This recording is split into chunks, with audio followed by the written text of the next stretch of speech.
to get a little work done. A little exhausted from transitioning jobs this week. Here's some pretty lilacs from the garden right out there, for the yard, I should say.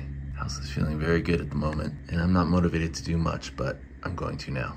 Hey, it's Aaron. I've been on a bit of a creative slump the last couple of weeks. Started a new job. Didn't actually leave, but they closed the business. I feel very fortunate to own a house, especially today. It's nearly impossible. I couldn't afford the house I have now with the cost of everything. I did buy it before everything went crazy. Keeping up with that. Have work to do, but I feel it is important to have a balance. Getting involved in my projects again, having better use of my time.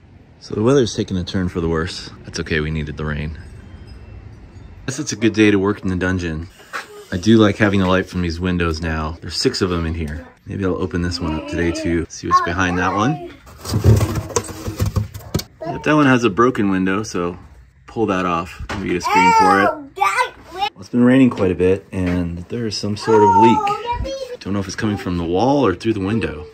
Assuming through the window. This one obviously needs replaced too.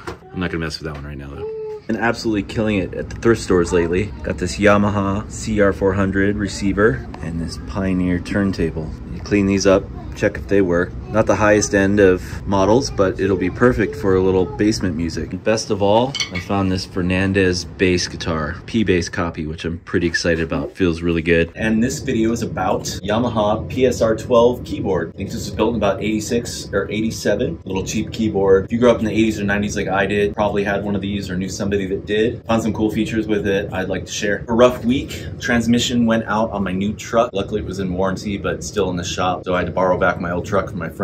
Thank you, Keith, for letting me use that. And then I got another IRS bill. I got audited for 2023. Had me pay a bunch of money back. I try to do everything right by the books, but the codes are always changing. Anyways, paid that off, and now they decided to go back to 2022 and give me another bill. You know, I don't make a ton of money. Come after the little guys nickel and diming me to death. You know, inflation, grocery prices, everything's up. Don't they have bigger fish to fry? And I wish I had a say in what all this tax money is wasted on anyways. Okay, well, enough whining. Get back to the keyboard. Okay, this has 49 full-sized keys.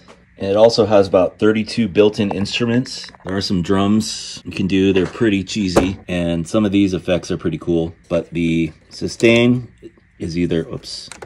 That's how you switch between the two. Sustain is either on or off. And you can stop the drums in synchronization here. You can increase and decrease the tempo and then do all this stuff to have the left side do a whole different bass section, I guess. It does have an output jack to put out amplification. It kind of distorts the sound a little bit. I like it better coming from the keyboard itself. Now, a lot of this stuff on here is kind of cheesy and useless.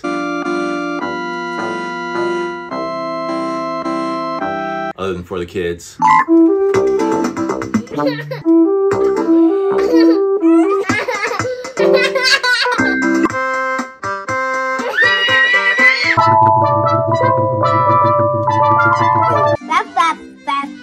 The right-hand side, you know, there's some cool tones to play with. And one night my buddy and I were messing around with it, and I can't remember if it's either cosmic or fantasy, but we're both like, hey, that sounds just like the guitar on Radiohead, No Surprises. So I've always wanted to try to cover it. I'm even worse at piano than I am at guitar. Give it my best shot. But anyways, it's fun to play around with this thing. I don't know why I never got rid of it. Kind of a cool little thing, and the kids love it too, so